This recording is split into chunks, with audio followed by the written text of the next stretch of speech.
He knows the value of the other print criteria. So I was like, shit, man, will you do it 30 then and shit? So I was just like, 30. And he's like, okay. Oh, so he accepted it. There. He accepted it, and honestly, I think I bought it Tuesday or Wednesday, and it came in Friday. I was like, or today, I guess, which was pretty sick. Fucking fast. Never gotten. Well, the dude's in Montreal. Like the dude's in Montreal, or that's pretty Quebec probably. But it took like 3 or 4 days to get here. So yeah, Sid and Nancy.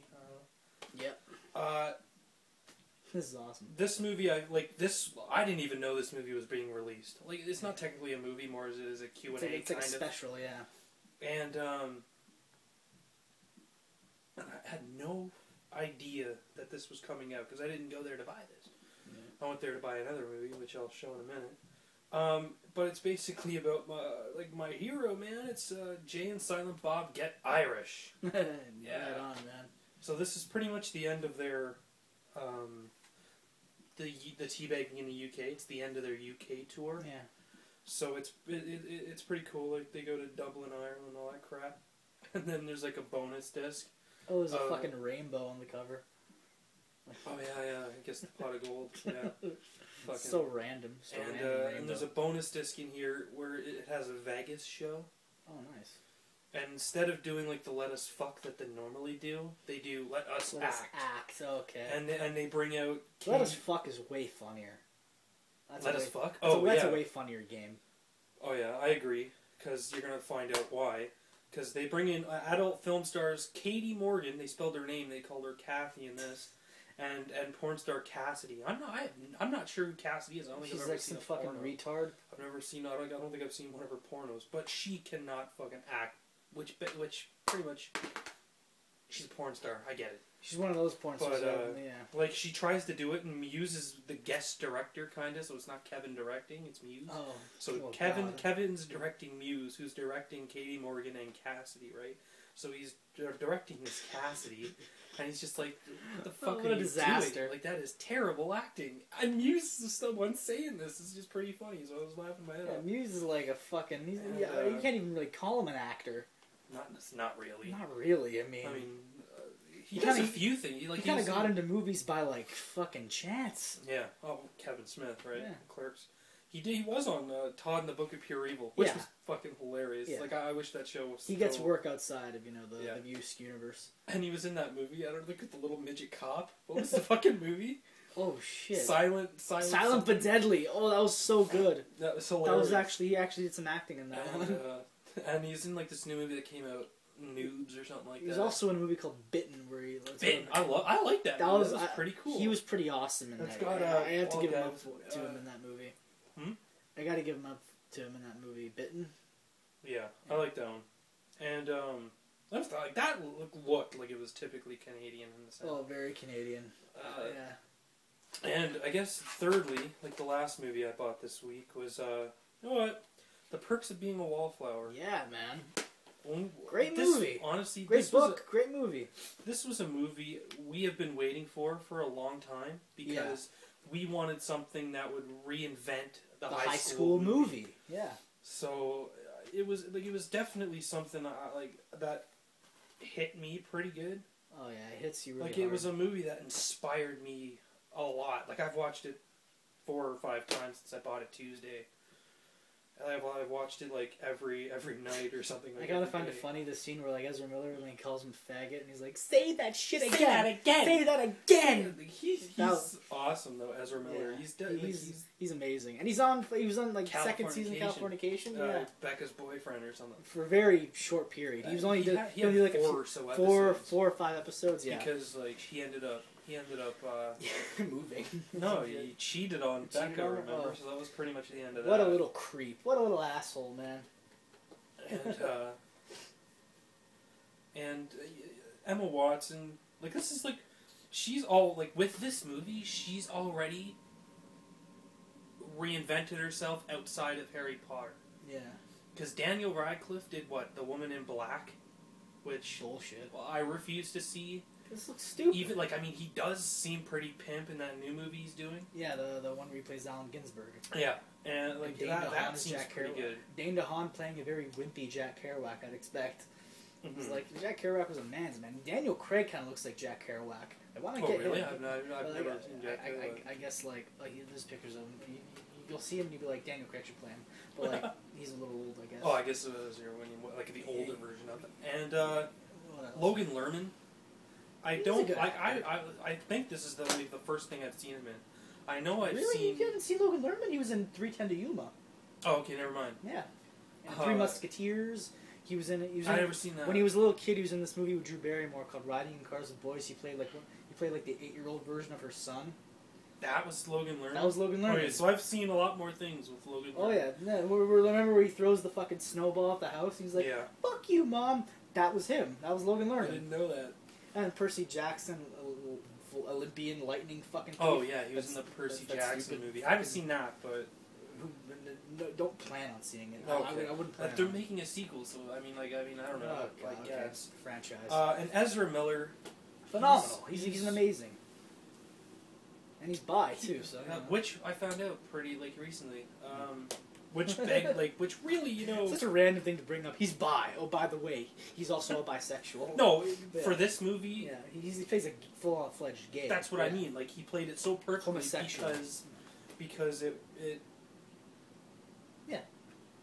it was convincing because he is. He's very androgynous looking. He's androgynous looking to boot. Yeah. And he's a real presence, man. He is a real fucking he was great in this movie with Andy Garcia called City Island. He played his son. Okay. Funny as shit. And this other movie, we need to talk about Kevin. Holy fuck. Oh my god, yeah. Right? Oh man. That's probably what got him this. Definitely. Yeah. I loved We Need to Talk That About was his breakout role, I think. I just hope that Ezra Miller can have the three of these people in this movie they were great. Can have a half decent career as they get old. I'm pining for Ezra Miller though. I think he's the true talent. He's the one who's gonna be. He cries in this movie. He's amazing. He's so good. Yeah, he's all around now. Okay, amazing haul. I'm gonna get to mine. One of my first Blu-ray. I'm not really accustomed to picking up Blu-rays, but I saw this movie at Costco, and I was like, it's decently priced, and it's a movie I really fucking enjoyed. We saw it in the theaters. Yeah. I got End of Watch with Jake Gyllenhaal and Michael Pena on Blu-ray. Now this movie here is a particular favorite of mine this year, or last year, mainly because it's written and directed by a guy named David Ayer. Now if you don't know David Ayer, he was a dude who wrote Training Day, which was probably the be-all, end-all fucking dirty cop movies. I don't care what you say. Serpico's amazing, but Training Day fucking just totally flipped out on shit. Yeah. David Ayer is a fucking amazing talent when it comes to writing serious police dramas. And this one, I think he practically almost topped Training Day with this film. Yeah. So fucking good. Gyllenhaal and Pena, these two, I hope these guys do more movies together. They should collaborate a lot more. They should. They're amazing. Pena, he got nominated for an Indie Spirit this year for his performance. Well deserved. Jake Gyllenhaal. It kind of felt like to me in this movie, it was kind of like if his Jarhead character became a cop. You know what I mean? Yeah, he quit the army and it was just I'm gonna be a cop. The Marines. That was the Marines. Yeah. I was just I'm gonna be a cop. Anyway. But yeah, fucking A, man. This movie is so good. It's a fucking brilliant film. The ending is so fucking sad and shocking and so cool. End of Watch. Definitely one of my favorite releases of this year. It definitely made my list this year for best film. Fucking A, man. Totally. Secondly, the first DVD I got here, Skyfall. Yes, 007. Bam, bam, bam. But yeah, fucking... it was probably the best Daniel Craig 007 movie yet. Definitely a step up from the Quantum of Solace, which was okay. But yeah, this one totally takes the fucking cake. You got Javier Bardem as the bad guy, who fucking steals this movie. It's so good, dude. I mean, I can't say anything because as a cineasta, I hate the fact that I've never seen a James Bond film. Yeah, man, you gotta get on that shit. Really, it's really amazing. It really fucking eats the insides of my cockles. Start off with the Connery. You know what I mean? Just the cockles of my heart. Yeah. But yeah, start off with the Connery bonds, like the Dr. No from Russia with Love, all those ones. Go all yeah. the way up. Yeah, Thunderbird. I can find them online, or I can just buy them at the flea market. They're very cheap at HMV, bro. They're all very cheap at HMV. They're like $10 or something. Yeah, okay. Get them. But yeah, I do. But before I do though, I may want to see Quantum of Solace and Casino Royale. Yeah, like just so I can do this, like watch Skyfall, because I really do want to see Skyfall, given the amount of time I've spent watching a couple trailers, and I like the tune. You'll like this one in particular. This Bond is fantastic. It's got a great cast. It's got your usual regulars. You got Judi Dench as M, which, you know, very shocking conclusion to this movie, which I'm sure many of you who have seen the film already know. I'm not going to bring anything up, I'm not going to ruin it for you, but it's crazy, this movie. It's so fucking good. Albert Finney's in it. You got Ray Fiennes. He's new to the Bond franchise now. Naomi Harris. Yeah, man. You got Ben Whishaw as Q. It's so cool, man. Fucking great movie. Best Bond I've seen yet. Skyfall on DVD. I am pretty sure he was signed on for a couple more. Yeah? Daniel Craig. I don't think it's the end of it yet. No, they're definitely gonna have a couple more, if not another 3. I think he was signed on for another few. Hopefully. That's well, I can't really compare, but I do want to see them though. But either way. Yeah, totally, man. You'll love them. Trust me. Oh, I'm sure I will. The Bond films are a classic. But yeah, now on to the criterions. First one I got here, Nicholas Ray's Bigger Than Life, starring James Mason and Barbara Rush. I think it's Barbara Rush. Barbara Rush. And yeah, this movie, I've never seen it. It's a blind buy for me.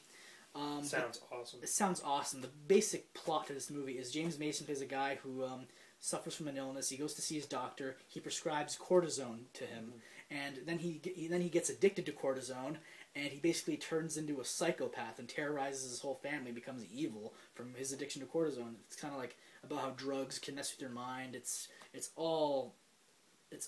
just totally fucking bizarre and cool. It sounds like a very like eloquent like 50s horror movie in a way, or at best a thriller, like kind of like that movie Domestic Disturbances with Travolta and Vince Vaughn, only like better probably, like if it was done properly and in a whole different decade. But yeah, fucking I love James Mason. I'm looking forward to watching this movie. It's gonna be really, I think I'm gonna really enjoy this. Bigger Than Life. Second criterion I have here, another blind buy for me. It's a British film directed by Ken Loach. It's called Kess. Basically, I don't really know too much about this movie. It's basically about a boy, like a 15-year-old boy, who develops a certain bond with a kestrel bird, and yeah, it's basically like a life discovery movie. It's kind of like, I like to picture it as like, I'm sure it's going to be like 400 Blows, only with a bird, like with a pet, probably, and in England instead of France, probably. You know what I mean? It sounds like it's about adolescence and really finding yourself, and also kind of like has a whole different connotation to like British industrialism, like how poor Britain was, and like a little small London town, and yeah, it's kind of like a Cemetery Junction. Cemetery Junction-esque meets like Naked, probably, with like the Mike Leigh film. And yeah, Ken Loach is probably he's supposed to be one of the best directors one of the best British directors in history. So yeah, and all his films have a certain theme, and I can't wait to check out this one. Apparently, this movie's ranked one of the best British films of all time. So you know I gotta check it out. I love British film. So yeah, that's Kess on Criterion. And yeah, that'll do for our hauls today, man. I think we had some pretty good hauls. And oh yeah, we saw a movie called Identity Thief, pretty much. And, sorry, so today we saw Identity Thief. you take this. Yeah, I'm gonna let you take okay. About the halfway point through the movie, you could sense that I did not like the movie. It was pretty... Because, like, I was fucking obvious. Just, like... Pretty fucking much. Just, like... Everyone's laughing, and I'm going, okay. Yeah. Like, it had its moments, but yeah. It had a few chuckling moments, like when she got smacked with a guitar, which is in the trailer. I didn't give anything away. I really don't have much to say on it. had its moments. Wasn't very great. It took a different direction, which I didn't really care for. But yeah, we should cut this video a little short because make it. I thought that the movie was trying to be something else, or it was trying to do more than what it was supposed to do. Like there was something wrong with it that just kind of fucked me off with it. Like, the crowd seemed to fucking love it, which it's I really Queensway. Understand. It's the fucking Queensway. Queensway Theater. That'll do for our little review, our little update here today. I'm Heisenberg. Smallville. And keep on collecting.